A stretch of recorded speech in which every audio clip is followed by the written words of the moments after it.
Good morning and welcome to our introductory webinar for Genero Mobile. My name is Scott Barney. I'm the manager in the documentation and training department here at 4Js. And with me today, I have two of my coworkers, Shannon Wallner and Lisa Childress. And together, we're going to tell you about Genero Mobile. So as I said, we're recording this session. We'll post it to our YouTube channel. But we do thank you for attending it live. We're excited to introduce this new product to you, and we hope that you leave just as excited to start using it.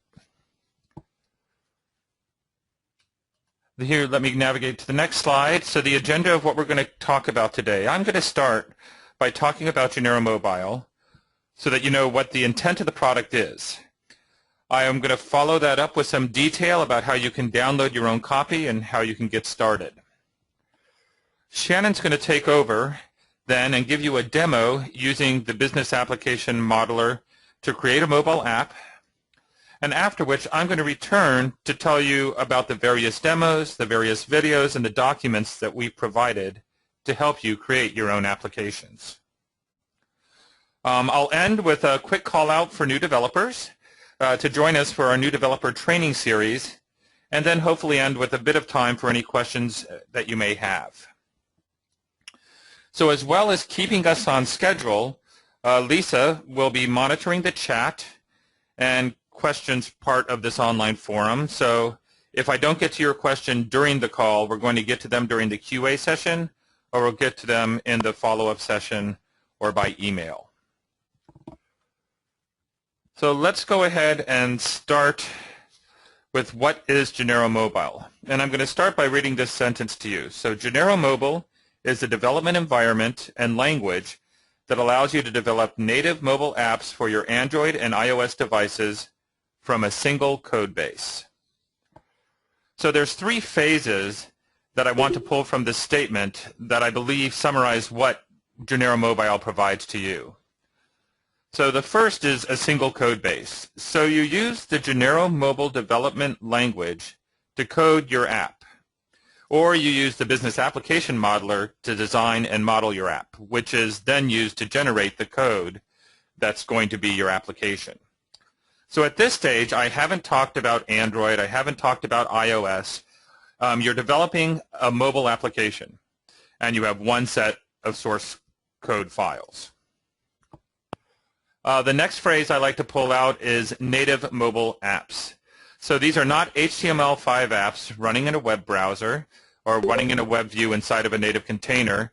The Genero build and packaging process creates apps that are native to the device. They're not running in a container.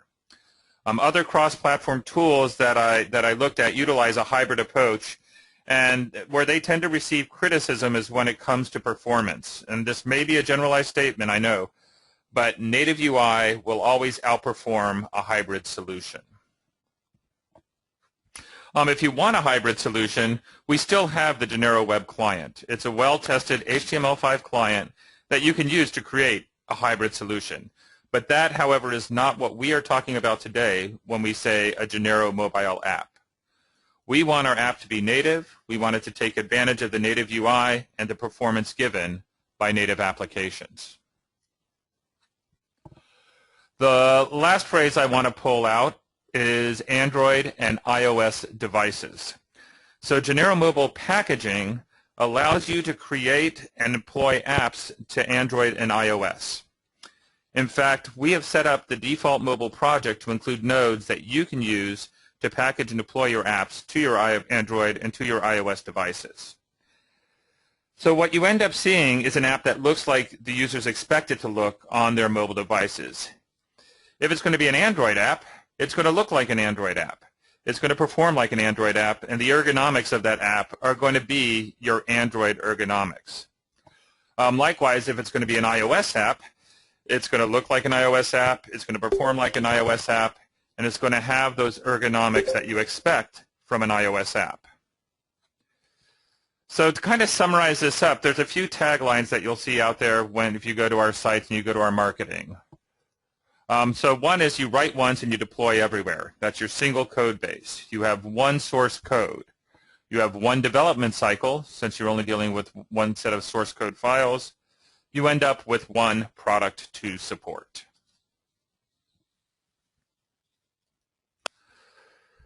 So I talked a bit about source code, and I've talked about how you have one source code for both your Android and your iOS apps. But I also want to point out that you have one source code in terms of the sizes of the various devices. We have our phone and we have our tablet, the iPhone versus the iPad. Now the real estate screen of a phone is not nearly as large as that of a tablet. So it's important that the app responds appropriately and smartly to use the available screen real estate. So the screenshots that I'm using here are ones that are from one of our demo apps. The demo app is named Stores 2. And first I want to look at it from what I call a phone perspective. So when we start the phone Stores 2 app, we get this standard list. And it's a list of records that you can scroll through. When you find the record that you're interested in, you tap on that record and the detail appears. And in Genero terms, we call this the grid view. It's a form that has details of the row. You can edit it. You can read each field. Now let's take that same application and go and display it on a tablet. The tablet's in landscape view. This is from my Android Nexus 7. And since I have more real estate, I'm able to have both the list view and the grid view display at the same time. And this type of program is called a split view program. The application developer, he's written this code, or she's written this code to implement what is known as parallel dialogues. And technical names aside, what he or she has done is created a single app that is able to adapt to the device it's being displayed on without you, the customer, having to do anything other than open that app. Paul, I'll take that question when I'm done with this first segment. Thank you.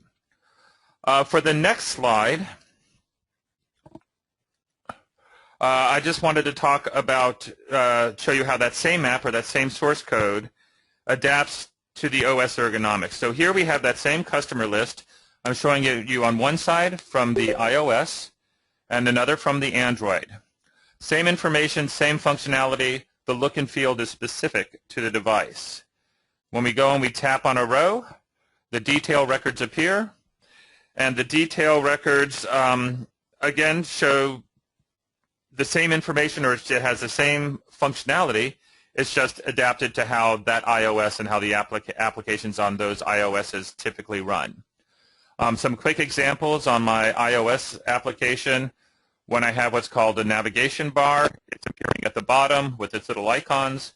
On an Android, it appears as a drop-down menu up here in the action bar. A couple other examples. Here's the address. I have a group set up for the address. The label in iOS is inside of this gray bar. Over here on Android, each group kind of floats in a white box, and the label is inside of the white box. So programmatically, I did nothing for this. This is taking over what's supposed to be happening or how it's supposed to look on that application.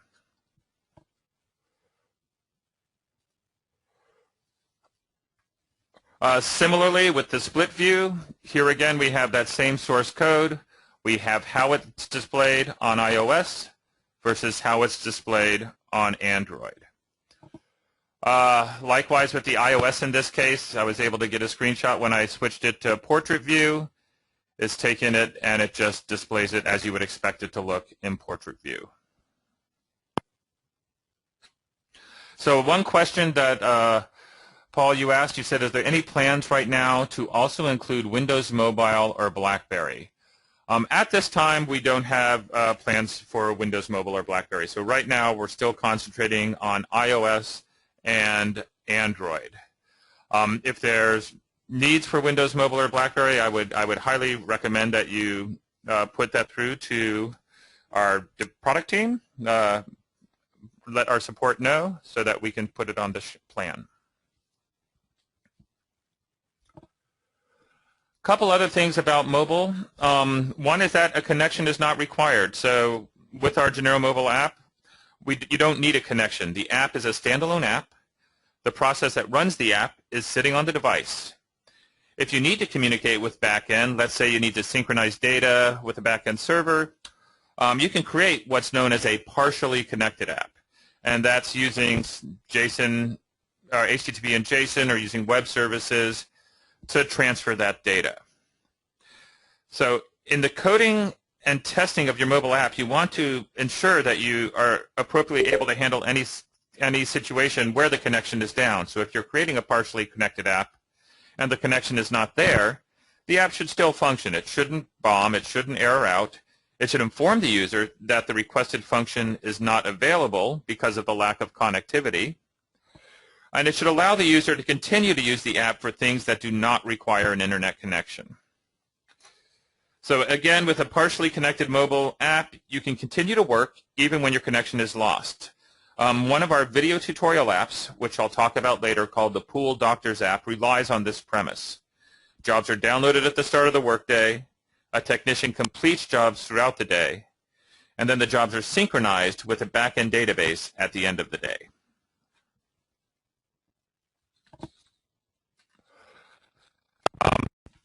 A Genero Mobile app can access the native peripherals and native applications. So Genero Mobile allows you to easily code for access to these things I've listed here. We've set up and provided a set of simple APIs that give you access to the camera, the picture gallery, the GPS or the positioning system, the phone, the contact list, email, SMS messaging, the calendar, device storage, barcodes. You can code using methods written for Genero Mobile, or if you're using the business application modeler, and you can see a little preview here, you can simply add them to your data model. And Shannon's going to show you one of these, I believe, in her demonstration. For those things that you can't code or that are very complex to code and you'd rather borrow from someone else, you have the ability to include web components in your application. So this slide is just showing two examples. We have a signature capture, and that's given to you in one of your demos as well, set up to use a sled device. So there's many more options available. They are third-party, and so using them and the support that comes from them, of course, comes from that third party. And all of this is set to be used from within a Studio framework. So it can be designed, debugged, tested, and packaged from within Genero Studio. So Genero Studio is the IDE. It lets you design your forms, write your code, model your application, model your database, deploy your apps, package your apps. All of this can be done from within that IDE. And so that, in a nutshell, is what Genero Mobile is about. So let's go ahead and get started. Let me show you how to get started. So I want to just take about 10 minutes to make sure that you know how to get mobile, how to get it installed, how to get it up and running. You're going to get the software, get the license, start it up, do some configuration, and test with a demo.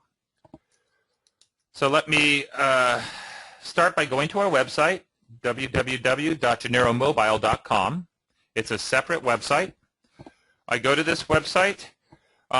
We want you to start using mobile, so to do this, we're giving you the access to a development version of our software for no cost at all. If you go to the generomobile.com and you click on the Buy tab, you end up at this page here, and you can see that there's 3 different plans that are offered. We have a personal, we have a business, and we have a business plus. If you just want to try out the software, the personal plan is free. The limits with this plan include a limit to the size of your application and the type of support you can get. So under this personal plan, your app pseudocode or P-code cannot be more than 64 kilobytes. So what does this mean to you in terms of the application that you can create? Well, from my experience, this is still providing you with a rather robust application. You're going to see that all of our demo apps, which are completed and functional apps, they all run under the personal plan. So for those of you that are building really complex business apps, at some point you're likely to reach a point where you hit this 64K P-code limit. And that's just going to be a signal that you are indeed a true business developer with the needs of a business plan. But for getting started and for writing rather robust apps, you're still going to be able to do it under the personal plan. But I also mentioned support. Each of these plans offers different levels of support. Under the personal plan, you have community support. And by community support, we're talking about the forum. And the forum you can access by going to support and clicking on forum. And this is the forum where you will be able to ask your questions. People will come in and respond to the questions that you have. If we look at our other plans, under the business plan, I also have email support. Under the Business Plus plan, I have the ability to chat with a support agent.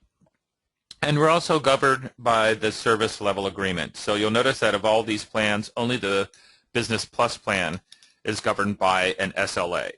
And if you want to know about the SLA, you can click the link right here. It'll open the PDF file that will tell you what our SLA is. So let me just start with the personal plan. If I don't want to pay, I would click on download. When I click on download, it's going to ask me to sign in or create an account. Now, again, I said this Genero Mobile website, it's separate from the Genero website that you're already subscribed to. So the first time through, you're going to have to create your account here. I've already created an account, so I'm going to go ahead and just sign in.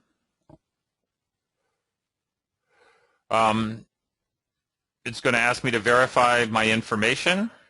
No, it states billing information, but again, I'm doing a free plan, so I tend to think of this as just about confirming my personal information.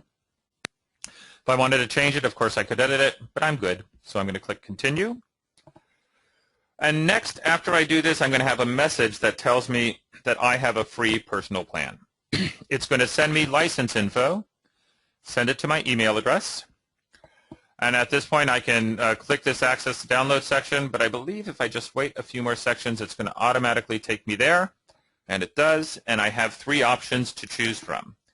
You can do it on Windows, you can do it on Mac, you can do it on Linux. Right now, Windows, we're only offering a 32-bit version, so even though my system's 64, I still download this 32-bit version for Windows. After I download it, I install it like I do any software. So on Windows, it's an EXE, so I would click it, double-click it. It would start an installation wizard. I'm not going to go through that wizard live, but it's basically going to ask standard questions. Where do I want to install it? What do I want to name it in my start menu? The things you typically get when you install on a Windows system. So instead, I'm going to go and I'm going to open my installed version of Genero Mobile.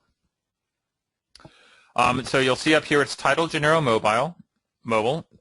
It's the same look and feel if you've used Studio before, but it's customized for mobile. First thing you want to do is license the software. If I go to Tools, Genero Tools, and the Genero BDL Licenser, this is where I would license my software. Inside of the email that you will have received, it lists 3 things: a license number, a license key, and a maintenance key. License number, I would enter it in. I'd enter in the checksum that's provided. License key, I would enter it in. I would enter the checksum that's provided. And I would then click on a button called Install License. At that point, it would then want you to put in your maintenance key down here. I would enter my maintenance key. I would click Update Key. And what you're looking for is a message like this at the end. It's licensed for 4 users, and it has an end of maintenance date, which will probably be about a year from the day. Just a little thing about the fact that it's giving you 4 users. We want each developer to have their own personal license. But the reason that we're allowing it for up to 4 users is you may have a situation where you're developing and you want to test at the same time that your app running on iOS, your app running on Android, let's say. To do that, that would require 2 licenses. One is the DVM, or one is it running on your iOS device, one of it's running on your Android device. So we gave you 4 licenses so you would be able to do some simultaneous testing. But we expect each user to go out there and get their own license key, and it's free.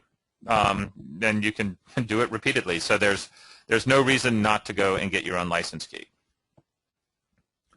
Once you've licensed it, we click Quit to leave. And down in our output window, it says that our tool compilation was good, and that means we are good to go. So once it's installed, once it's licensed, the next thing is to do some configuration. You're going to set it up to work with either Android or iOS. Being a Windows machine, I'm on a Windows machine, I have to work with Android for the most part. I can do some testing to what we call the Genero Dev Client on an iOS device, but in general, I'm going to be working with Android here. The first thing I do after I license it is I have to do configuration. You're going to go to your documentation. Underneath Resources, there's a Documentation tab. I'm just going to click it so we get there quick. I would click on Genero Mobile Online HTML User Guide. That's going to bring me to this developer guide. In the developer guide, what I want to point out is we have an entry, Configuring Genero Mobile for Development. Underneath it, step-by-step procedures for setting up to work with Android, or step-by-step procedures for setting up to work with iOS. You open and you go top-down. So the first thing, I'd install and configure Java and Android SDK. Follow these procedures step-by-step. And then after I'm done with that, if I want to display it to a simulator, I would follow the instructions here. If I wanted to display it to a physical device, I would follow the instructions here. Just to give a 2-second preview, so the first thing was to do the Android SDK and to set up the Java developer kit. I would open my configuration.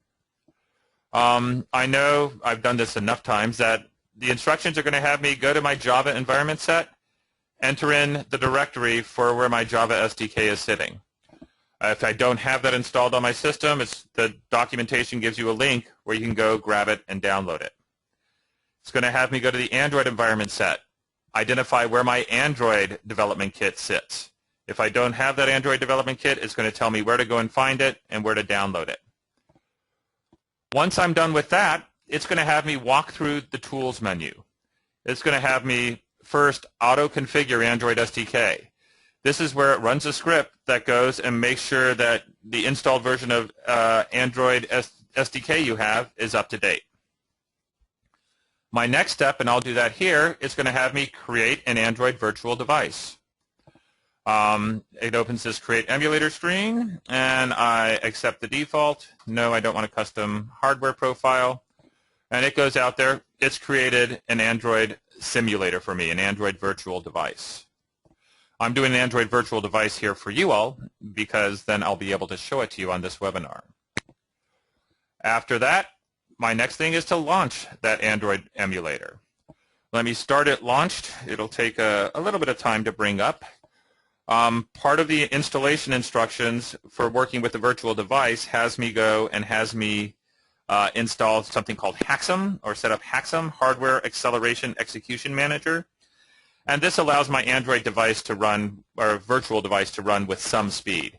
If you're using the Android simulator and it's crawling slow, it's because you haven't followed the instructions and you haven't set up this HAXM yet. So let me go back to my emulator. I see the emulator there. It's booting up for the first time. Once it's boot up, it's here. If you go and I look at the apps, I can see that I have a series of apps there. I don't have a Genero Mobile yet. So I go back to my Studio. My configuration is set up to point to x86. x86 is for my Android emulator. If I was going to a physical device, I'd be looking at ARM. If I was going to my iOS dev client, I would choose this one, but I'm going to my emulator. I do Tools, and the fourth option down is to deploy Genero Mobile for Android. I look down here, I can see the deploy has started, the deploy has finished. I look at my Android device, and there's the Genero Mobile client sitting on my device, ready for development. Last thing I like to always do is test it out and make sure it works. I go to Office Store Mobile, our default mobile project. I execute my Orders app. Again, it's set to go to the x86 device. It says it's running. I click over. First time, it takes a little bit of time to pop up. But you can see the Genero Mobile client starting out, and now on my emulator, I have the orders application up and running. This lets me know I'm good to go. I'm ready to go out there and start working and developing my own applications with Genero Mobile. So at this point, and I'm actually right on schedule, which is great, I'm going to turn it over to Shannon Wallner. And Shannon's going to take you on a demo of using the Business Application Modeler. So Shannon, let me hand it over to you. Thank you, Scott. And I believe I've done so. Yep. Let's see. You should see my Genero Mobile up. We can see you. I'm going to mute myself and let you. Okay. Okay, great. Hi, everyone. So in this demonstration, I'm going to show you how to use the Business Application Modeler to generate a mobile app. The Business Application Modeler is the code generator. So by using models to model your program, your forms, your database, you can then let the code generator generate the bulk of your code, your 4GL or Genero code.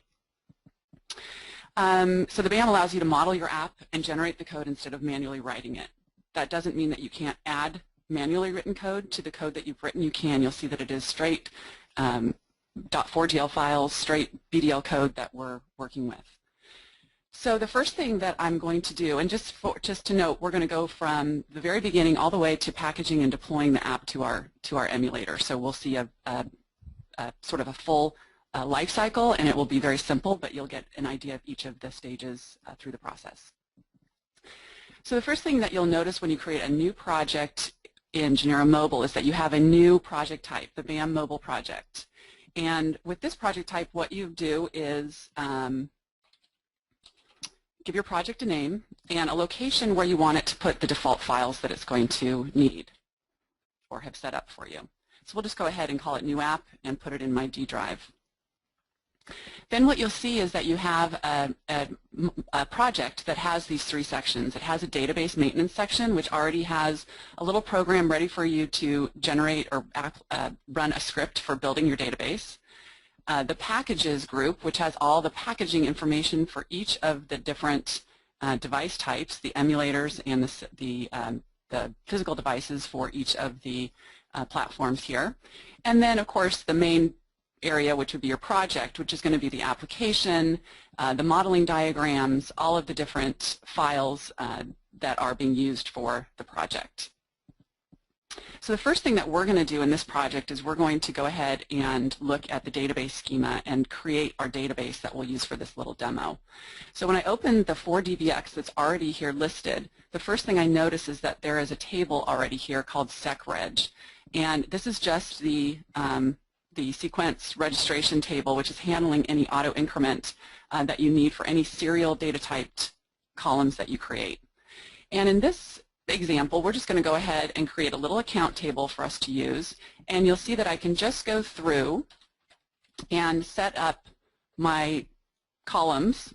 You could also, let me point out, go and extract a schema from an existing database through the wizard, as some of you who are familiar with the Metaschema Manager may have done in the past. But you can still do that. But here we're just going to go ahead and create a new table, a new database.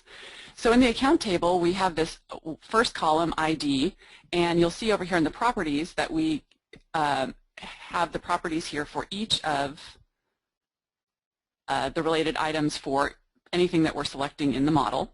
And for this one, I do want to add a primary key or make my ID field the primary key. So by doing that, I am specifying that this is going to be a serial column, it's going to auto increment, and it's going to, behind the scenes when the code is generated, interact and manage that for me. So I'm going to add my next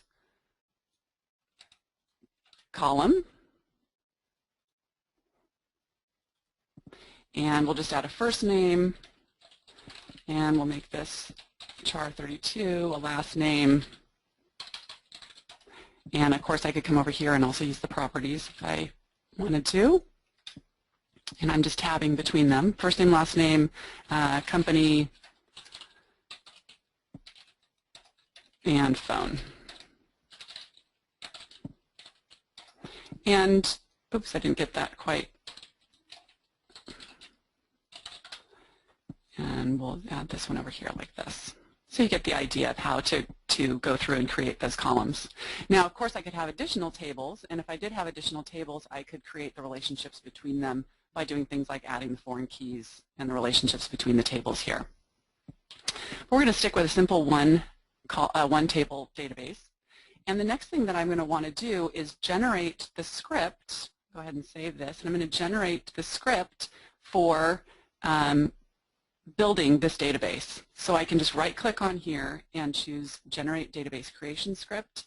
And I'm prompted to what options I want. And one of the options that I want to check on is to populate the database with sample data.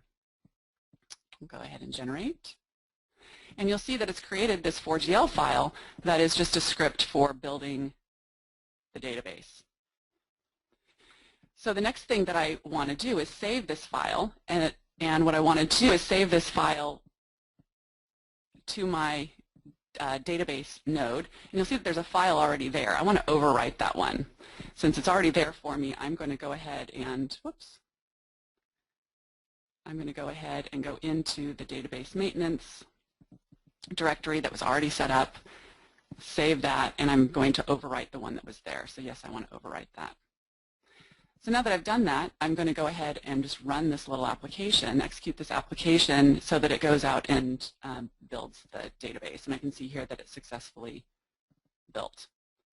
So now I have my little database built that I can use. And I just want to point out in the meta schema that as I was going along here, if I wanted to specify some defaults, such as a widget type or a label, let's change the label here, or if we change this here, and then we regenerate our database, we would have these defaults as part of our forms and anything else that we built off this model.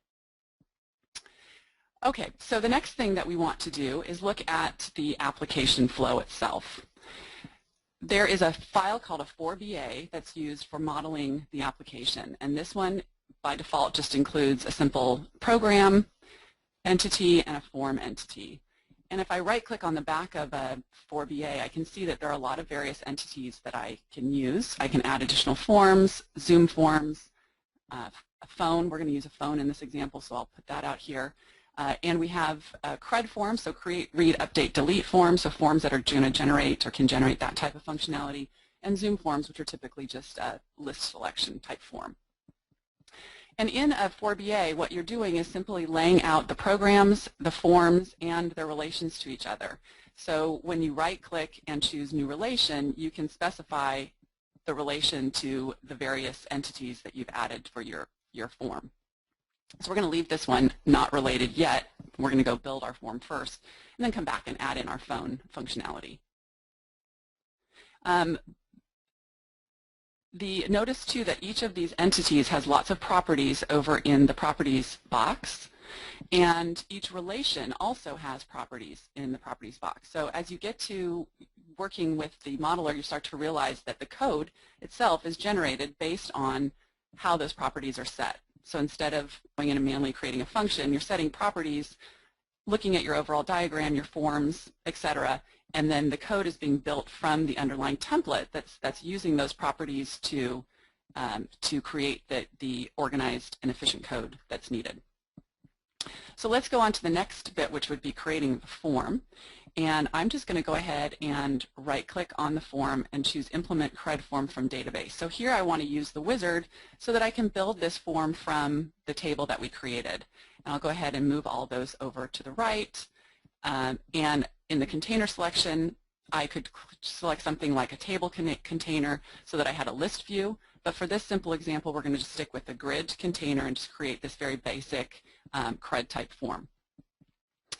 On the next screen here, if we had multiple tables as a part of our form, we could specify any joins, where clauses, order by, etc. And also we could specify any specific information that we wanted. So if we hadn't set up our lower level database schema to include these labels, we could set them up here. We could also specify widget type. So again, just understanding that everything we're doing at the meta schema level would be used as we're building forms going forward. So it can be a very handy way of organizing all the central information.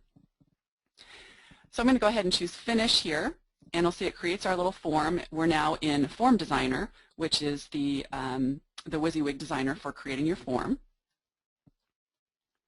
And I'm just going to go ahead and run this just as it is. I'm connected to my emulator, just as Scott showed you how to configure. That's the way I'm configured as well. And I'm going to go ahead and save all of this, and I'm going to save my form file to, I want to go up a level here. I'm going to save my form file to the entities folder there. And you can see when I did that it created these files that are going to be the generated files for the form interaction for the application. So every entity on the diagram has specific 4GL files that are created, and of course those are all documented, and you can see that the template that's being used and the code that's being generated is all very organized, and you'll find specific parts of the application, functionality of the application in these different files that have been generated. So let's go ahead and save that and try running our application. It's going to go ahead and build. I see that I have success, and now it's going to go through and, oops, it shows me here that I don't have a main. That tells me I need to go back to my application diagram and implement the program. So I implemented the form, but I didn't yet implement the program. So let's go ahead and do that, and I'm going to save it right into my application node. And then I can go ahead and try executing again. If we run it right-click from here, we can also just go ahead and build or execute here. So let's build it first to make sure we have success. Now we're successful. And now we're going to go ahead and execute the program. So what I see over on my emulator is my form that I created. And you'll see that I left all the defaults. So what it did is it built all the code for all the actions that are needed to create, read, update, delete, and search this from this file. So if I choose append, I could be adding a new record. If I add a new record and choose to accept, you'll see that my ID field auto-incremented, and so all of that code is also working fine. So just right out of the box, I have this one form application that is completely functional in terms of the code that was generated. If we went and looked at those 4GL files, we'd see that there were just the same sort of code that you may have been familiar with writing has been all organized and written for you. So it's quite powerful.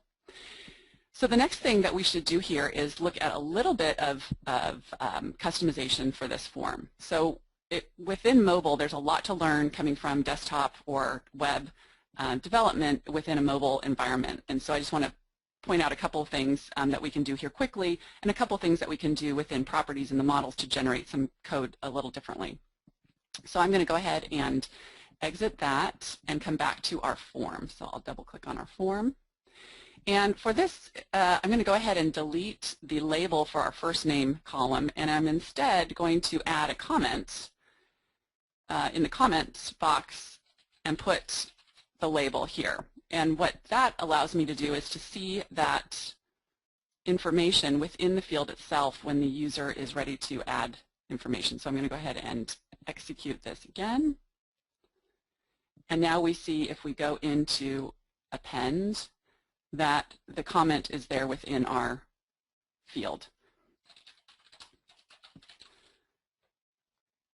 And can be a little bit helpful. So simple things. You can think about how labels work within your mobile forms, etc. So the next thing that I'm going to show you is how we can look at the model and change the way the application functions by just changing properties.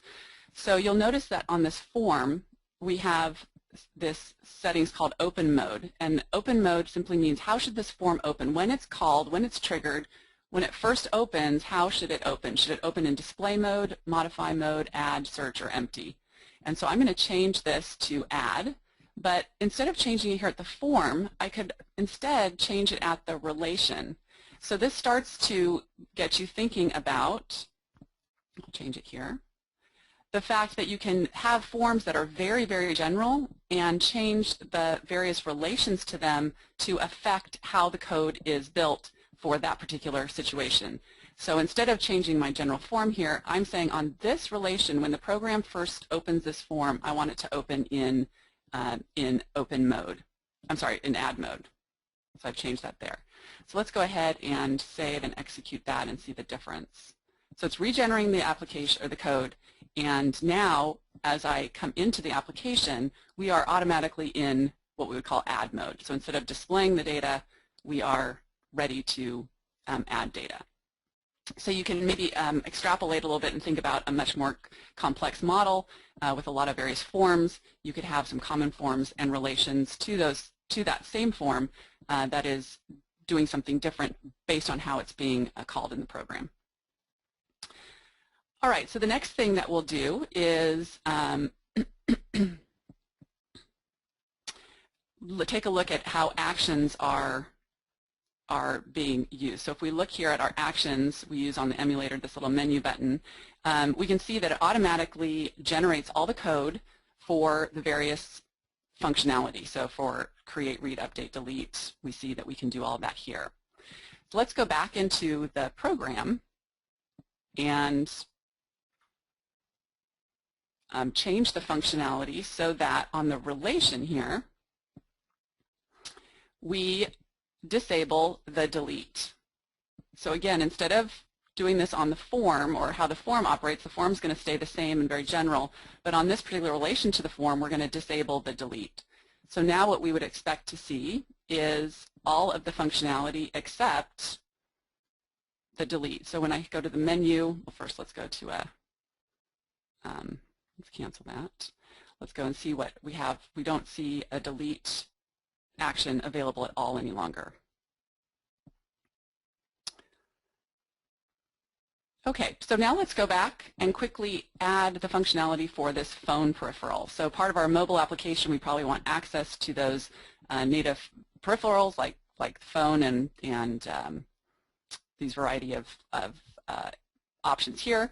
So we're just going to go ahead and set a new relation to the phone. And the first thing we need to think about is, okay, on our form, we probably need a way for that to be triggered, for that action to be triggered. So I'm just going to go ahead and create a button. And that button is going to have an action associated with it.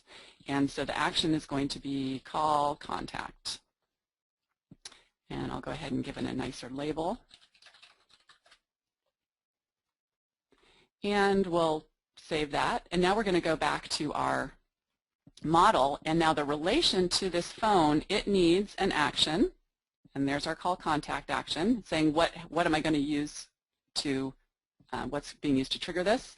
And then what field or is going to be used for the value that I need. So this is part of the API for the phone.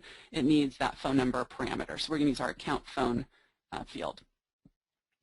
Now we'll go ahead and save that, and now when we execute, it's regenerating the code, including our phone feature. And when we come over here, let's go ahead and cancel here, we can see that we have this call contact button. So I'm going to first modify and add a little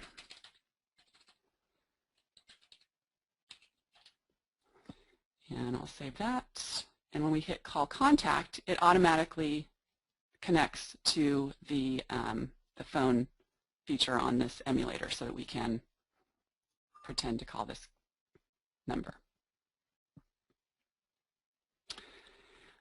All right, so the last bit that I want to show you is that you can also customize the code that's generated. So even if you've generated a nice big application and there's some functionality that you want to maybe change or there's something additional that you want to add, you do have access to modify those 4GL files that are generated in a special way. One of the easiest ways to do that is to use something that we call code links to access the right place in the code to make your customization. So let's go ahead and disable our call contact action. Let's suppose that we don't want that action enabled any longer and we want to change the code that's manipulating that particular action. So we're going to go into the form and we're going to look at the record. And for this form record, we are going to go to this action state property. And when I click on this button, it's taking me to the code, and to the location of the code and prompting me, asking me, well, where do you want to affect the actions that are related to this record for this form? And so I'm going to say that I want to affect when we display. I don't want to see the call contact. I want to see it disabled in the display mode. So I'm going to go to this section, and I see something called a point. And you can see that it's a special type of entry in the code, and anything between these curly brackets here is going to be code that's preserved even when we regenerate the application. Even when you change the models, anything else, you can use that, keep that code. Oops, and I went into initial display. I want to go into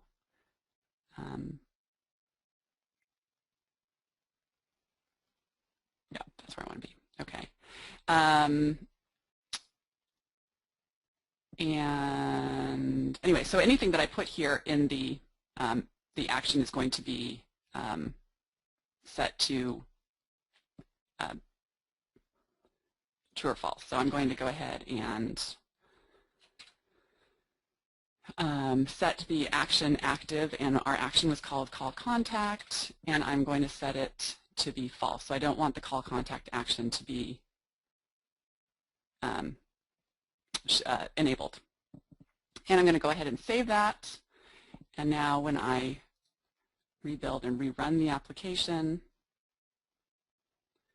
we're going to go into display mode. Whoops, sorry about that. Execute.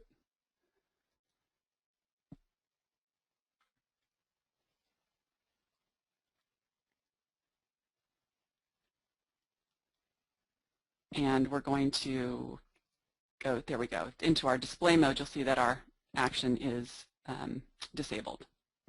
Okay, so in terms of changing the code, you can do that with those points and blocks. The last thing that I'll point out is if you wanted to change a pointer block, you could just go into the one that you modified and you can actually revert it. All right, so the last thing that we want to do is package our little app that we created. And you'll see that the packaging nodes are all set up for me to be able to package the application that I want to use. I'm going to right-click on the Android 86, since that's the one I want to package to, and I'm going to build, and I'm looking for some success here. And then I'm going to go ahead and deploy. And now over here on my emulator, whoops,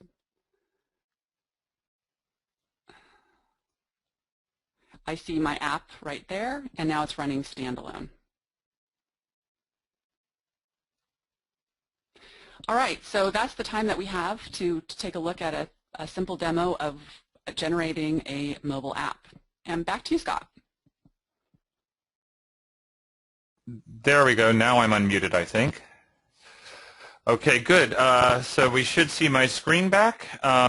We're ready to code, and the question is, where should I start? So what I want to do now is take you and show you where our resources are. We have tutorials and samples page that are part of Genero Studio. We have a series of video tutorials that are that you can use that are on our Genero Mobile website, and we have documentation. And the main thing I want to get across here is, you know, it's a new product. Our mobile product is a new product, and so I want you to steal from our demos. There's a series of 6 demos that I'm going to talk about. The first 3 I'm dealing with are the ones that use the BAM that Shannon was just using, that are generated apps. We have the first one, which I call the BAM Quick Start. If you go to our main page, let me go to resources. We have this section called Video Tutorials. Under the Video Tutorials, there's a Quick Start, generating an app with the Genero Business Application Modeler.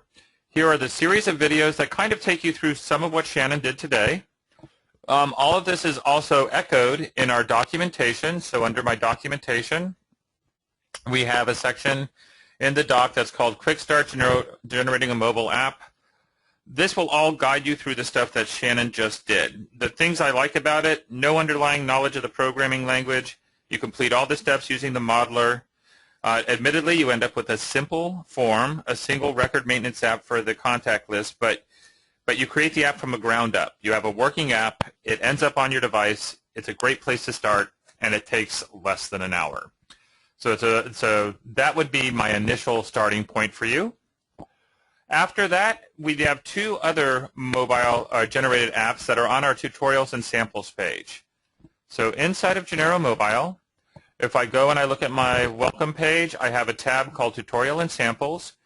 We have the Office Store Mobile and the Mobile Patterns. Let me start by opening up Office Store Mobile. Let me just make sure it's restarted, close some of these excess screens. What I wanted to show you here is that this is a very complex app, but it gives you a good idea where you can go and look at how things are done. If I click on my 4DBX file, here's a great example of a complex database being modeled. It's got a variety of tables. It's got a variety of relations set between the tables. You have your primary keys. You have the various column types used. You have not null records set. So it's a good place to go to see how a database can be modeled. If we look at our business application diagram, that was the BA diagram. Here you can see an application that has one program that manages 6 forms and 2 additional Zoom forms or lookup forms. You can see it gives you an example of one form that, depending upon the relation you choose, goes off to 2 separate forms. We also have examples where you have a form that has 2 relations set up, but depending upon which action you choose will influence how the form it's pointing to opens. We also have the accounts form here, which goes and has relations set up to the phone, to the SMS, to mail, to maps, so you can see how these various relations have been set up.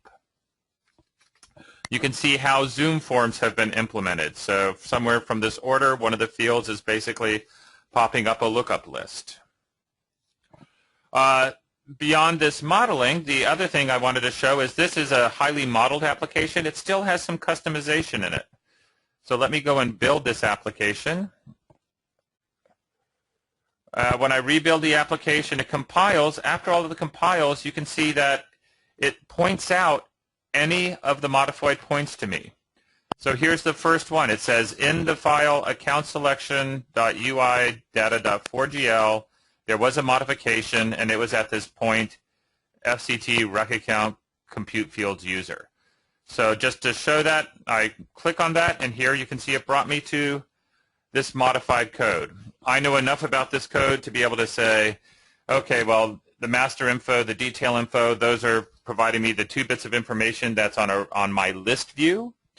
And I can see that basically it customized it to change how the display of those 2 bits were, to format first and last name, to format how the address, zip, city, and country code were displayed. So this is a good place to go, so you can go and see how our complex application that uses mainly the modeler still involved some hand coding customization. The other diagram that's a BAM diagram was the mobile patterns diagram. Let me go ahead and execute this.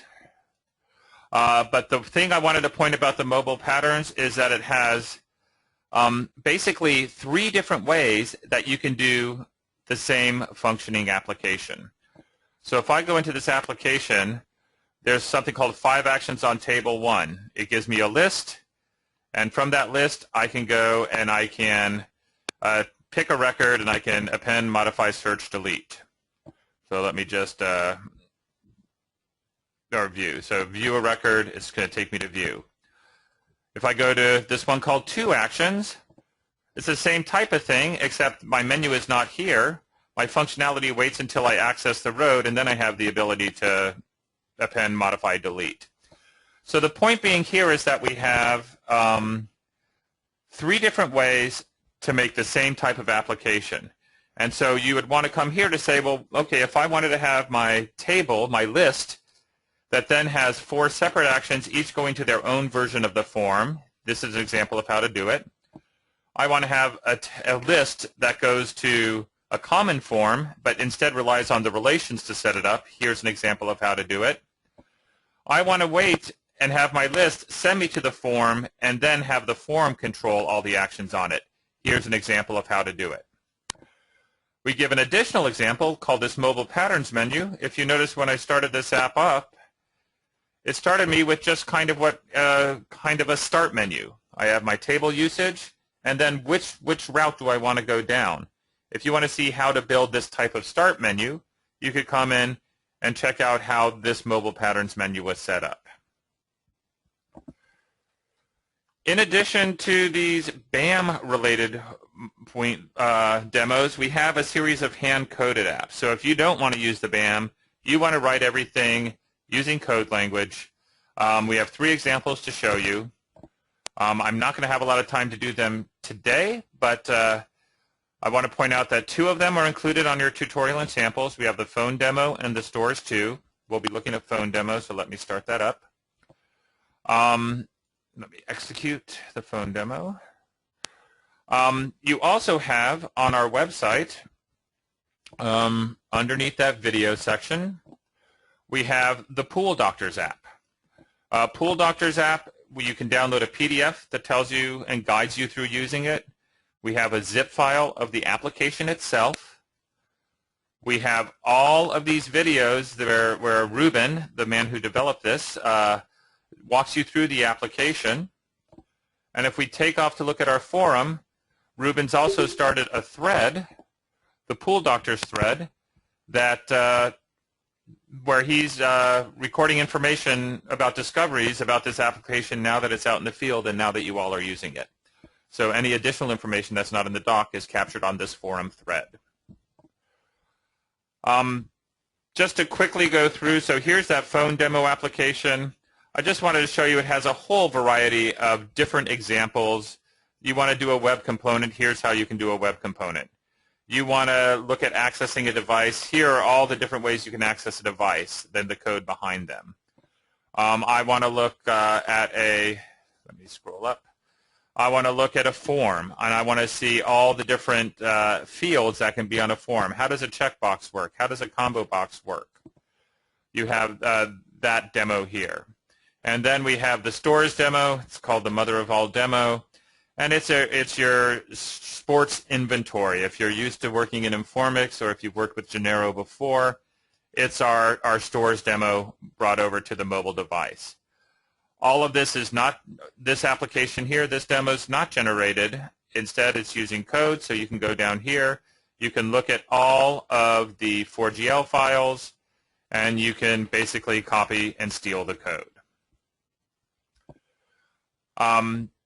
The only thing that the phone demo does not do is it doesn't give you a split view. So if you remember before the tablet and the split view, if you want to implement that, you're not going to look at the phone demo. You're either going to go and look at the Stores 2 demo, or you are going to go and look at the Pool Doctors demo, which also implements a split view. So those are the resources that we have. We also have documentation, of course. Which book, just to let you know, Mobile Developer's Guide is more about installing, configuring, setting up, and providing you with information about what mobile is or what you can expect from a mobile app. If you want to know stuff about the language and the language details, the Genero Business Developer User Guide is the definitive language guide.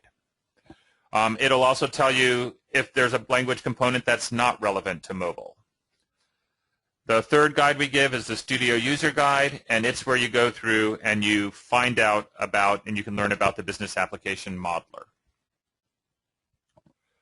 We're running towards the end of time, so let me quickly just talk about the last few things. I told you about the forum.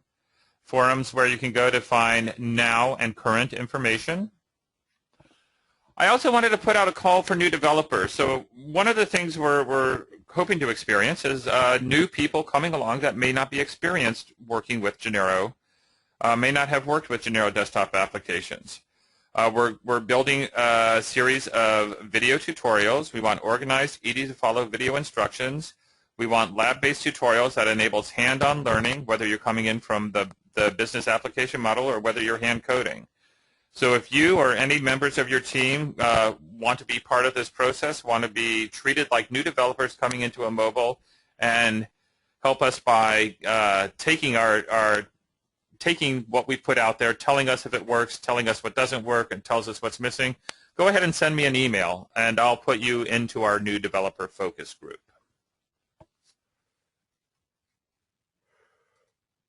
And that's what we had to plan today to introduce you to Genero Mobile. We're running out of time. I'll stay on for a couple more minutes if there's any questions that we have out there. So far, I've only seen one question asking about the Windows Mobile or BlackBerry, and at this time, they're not supported. At this time, we're Android and iOS. Are there any other questions out there? John, I see somebody has raised a hand. John, do you have a question? I can unmute you. Oh, I just typed it. Oh, you typed it. Okay, yes. Are there any type of end-user license requirements? Yes, John. The end-user license requirements are right now they say contact your support. So there will be different models. Let me go to that page. So if I go to my buy page,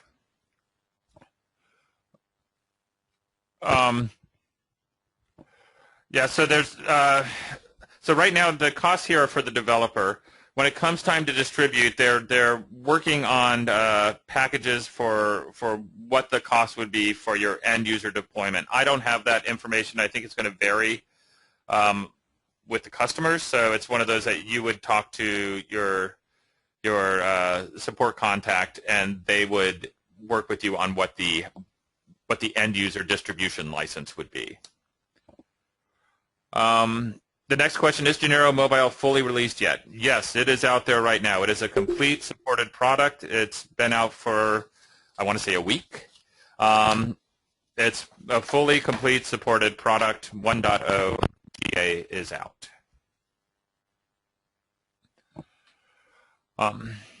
If I didn't answer any of those questions successfully, or if you want more, let me know. I'm going to unmute all. Is there any other questions that anybody has?